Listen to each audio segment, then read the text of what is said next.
اليوم أكملت لكم دينكم وأتممت عليكم نعمتي ورضيت لكم الإسلام دينا. اعوذ باللہ من الشیطان الرجیم بسم اللہ الرحمن الرحیم وتعاونوا علی البر والتقوی،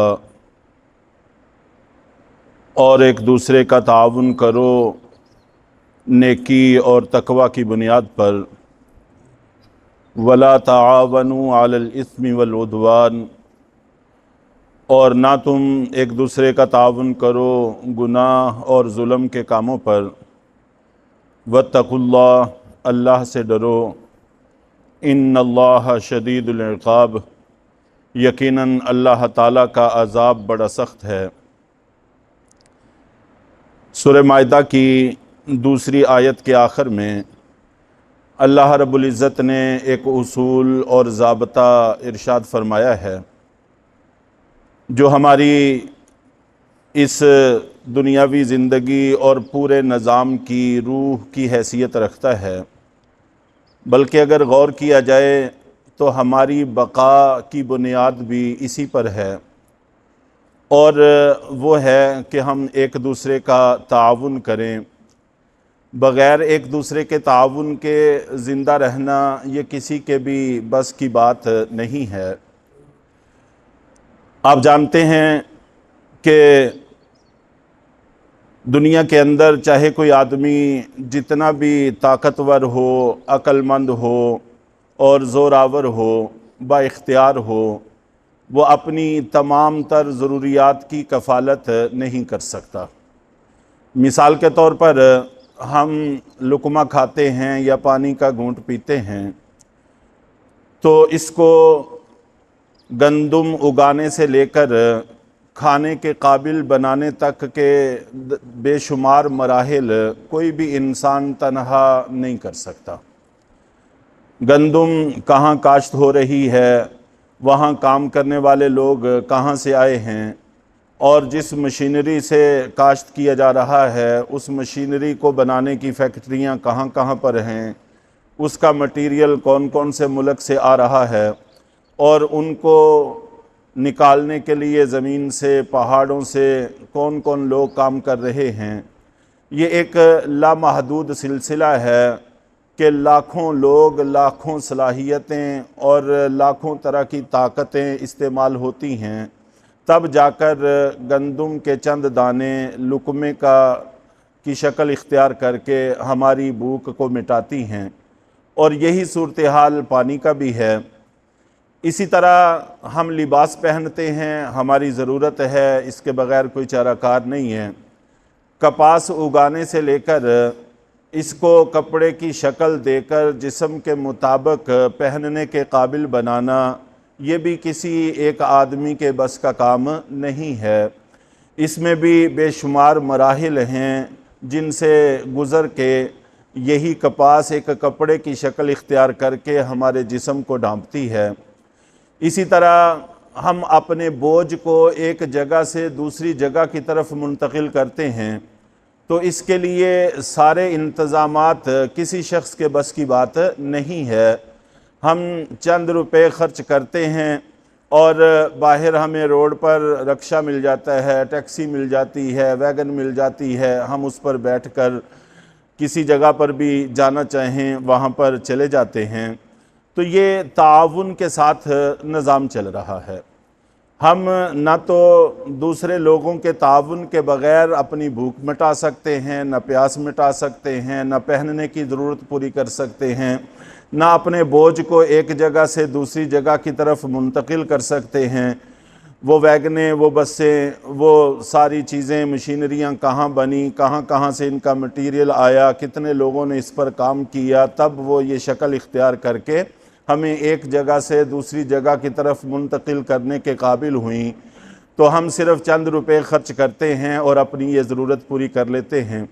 اسی طرح رہائش کو دیکھ لیں، ایک چٹیل میدان کو ایک بلڈنگ میں تبدیل کرنا، اس کے اندر دروازے، کھڑکیاں، چھت، لوہا، سیمٹ، بجری، جو کچھ بھی استعمال ہو رہا ہے وہ کہاں کہاں بنتا ہے، کتنے لوگ اس میں استعمال ہوتے ہیں، اور کتنے لوگ کام کرتے ہیں، تو پھر جا کر ہم اپنی رہائش کی ضرورت پوری کرنے کے قابل ہوتے ہیں۔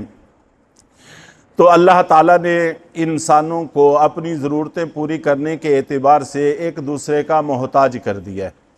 تو جب تک دوسرے لوگوں کا تعاون شامل نہ ہو تو ہم اپنی زندگی کو آگے نہیں بڑھا سکتے۔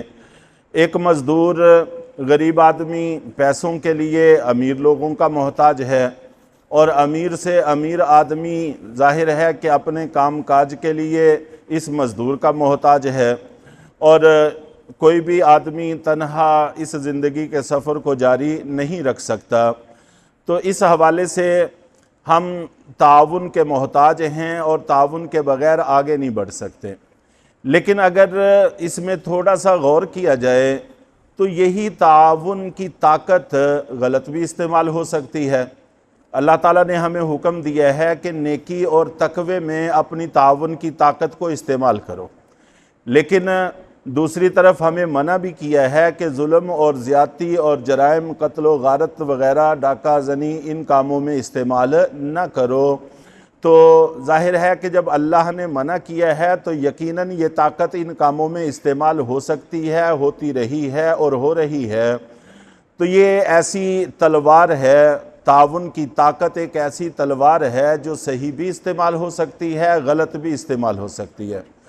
اور غلط استعمال ہونے کے اعتبار سے لوگ تقسیم کار کرتے ہیں اپنے دفاع کے لیے۔ ظاہر ہے جب خطرہ ہو کہ فلاں مجھ پر زیادتی نہ کر دے، فلاں مجھ سے یہ چیز نہ چھین لے، تو اپنی جان بچانے کے لیے، مال بچانے کے لیے، عزت آبرو بچانے کے لیے انسان تحفظ چاہتا ہے، تو پھر وہ اسی تعاون کی طاقت کی طرف بڑھتا ہے۔ چنانچہ شروع میں اسی تعاون کی طاقت کو 4 حصوں میں تقسیم کیا گیا تھا۔ جس وقت ابھی آبادی زیادہ نہیں تھی تو انسان 4 حصوں میں تقسیم ہوئے تھے جہتوں کے اعتبار سے۔ جو مشرق کی طرف آباد تھے وہ ایک قوم تصور کیے جاتے تھے، جو مغرب کی طرف آباد تھے وہ دوسری قوم تصور کیے جاتے تھے، جو شمال کی طرف آباد تھے وہ تیسری، اور جو جنوب کی طرف آباد تھے وہ چوتھی طاقت تصور ہوتے تھے۔ یوں اگر شمال والے جنوب والے پر کسی پر زیادتی کرتے تو جنوب والے اس کا دفاع کیا کرتے تھے۔ تو یوں 4 حصوں میں جہتوں کے اعتبار سے انسانیت تقسیم ہوئی تھی تاکہ دوسروں کی زیادتیوں سے، ظلم سے بچا جا سکے اور ایک دوسرے کے تعاون کے ساتھ اپنی زندگی کو آگے بڑھایا جا سکے۔ پھر جیسے جیسے انسانیت پھیلتی چلی گئی تو پھر یہ نسبی اعتبار سے، قومی اعتبار سے تقسیم ہونا شروع ہوئی۔ چنانچہ عربوں کے ہاں آپ جانتے ہیں کہ قبائلی نظام اسی کی بنیاد پر تھا، کوئی قریش ہے، کوئی فلاں ہے، کوئی فلاں ہے، تو جنگیں بھی ساری اسی قبائلی بنیادوں پر ہوتی تھیں۔ جب ایک قبیلے کے کسی آدمی پر زیادتی ہوتی تھی تو وہ پورا قبیلہ مل کر اس کا دفاع کرتا تھا، دوسرے قبیلے سے جنگ کرتا تھا۔ تو جس وقت یورپ کی یلغار ہوئی تو انہوں نے نہ اپنے نسب کو محفوظ رکھا، نہ ہی کسی اور کے نسب کو محفوظ رہنے کو پسند کیا، تو اس لیے نسبی سلسلہ، قومی سلسلہ یہ بھی سارا کا سارا ختم کر کے رکھ دیا اور سارے انسانوں کو علاقوں کے ٹکڑوں میں بانٹ دیا۔ یہ فلاں ملک کے ہیں، یہ فلاں ملک کے ہیں، یہ پاکستانی ہیں، یہ ہندوستانی ہیں، تو یوں سارے لوگوں کو تقسیم کر دیا۔ تو اب جب کہ یہ تقسیم کار علاقائی اعتبار سے ہے تو یہ بھی جتنی بھی تقسیمیں ہیں یہ ساری کی ساری انسانوں کی خود بنائی ہوئی ہیں، لیکن اللہ رب العزت نے جس تقسیم میں ہمیں تقسیم کیا ہے وہ بالکل واضح ہے کہ اللہ تعالیٰ کہتے ہیں کہ ہم نے تم کو پیدا کیا ہے اور تم میں سے کچھ کو مسلمان اور کچھ کو کافر بنایا ہے، کچھ غیر مسلم ہیں، کچھ مسلمان ہیں، مسلمان ایک قوم ہے اور غیر مسلم دوسری قوم ہے۔ اور پھر اللہ تعالیٰ نے یہ بھولا ہوا سبق ہمیں یاد کروانے کے لیے آپ جانتے ہیں کہ سورۃ النساء کے شروع میں کہا تھا کہ ہم نے تم کو ایک ماں باپ سے پیدا کیا ہے، ایک نفس سے پیدا کیا ہے، حضرت آدم علیہ السلام سے اماں حوا کو، اور پھر ان دونوں سے ساری انسانیت کو پیدا کیا ہے۔ تم سب ایک ماں باپ کی اولاد ہو۔ اور حجۃ الوداع کے موقع پر بھی اللہ کے نبی صلی اللہ علیہ وسلم نے اس بات کا اعلان کیا تھا کہ کسی عرب کو عجمی پر کوئی فضیلت حاصل نہیں ہے، کسی گورے کو کالے پر کوئی فضیلت حاصل نہیں ہے، اس لیے وہاں پر فضیلتوں کا دار و مدار سارا کا سارا تقوی پر ہے۔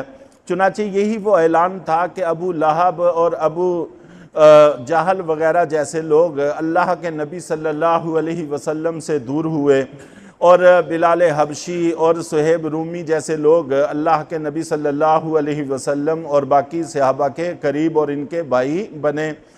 تو یہ ساری کی ساری تقسیم کار ایمان اور مسلمان ہونے کی بنیاد پر تھی، اور جتنی بھی جنگیں ہوئی ہیں نبی پاک صلی اللہ علیہ وسلم کے زمانہ میں، چاہے وہ بدر ہو، چاہے احد ہو، اور اسی طرح چاہے وہ غزوہ خندق ہو، حنین ہو، یہ ساری کی ساری اسی بنیاد پر لڑی گئی ہیں کہ نسبی رشتے مد مقابل ہوتے تھے اور مسلمان آپس میں ایک جماعت ہوتے تھے۔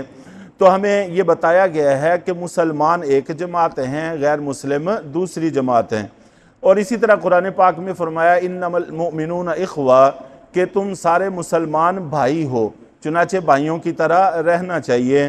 تو اللہ کے نبی صلی اللہ علیہ وسلم نے اور قرآن پاک نے ہمیں تعاون کی بنیاد فراہم کی ہے۔ تو انشاءاللہ العزیز اس سے متعلق کچھ باتیں اگلے درس میں عرض کی جائیں گی۔ تو اللہ تعالیٰ قرآن پاک کا اسلوب ہمیں سمجھ کر اس پر عمل کی توفیق عطا فرمائے۔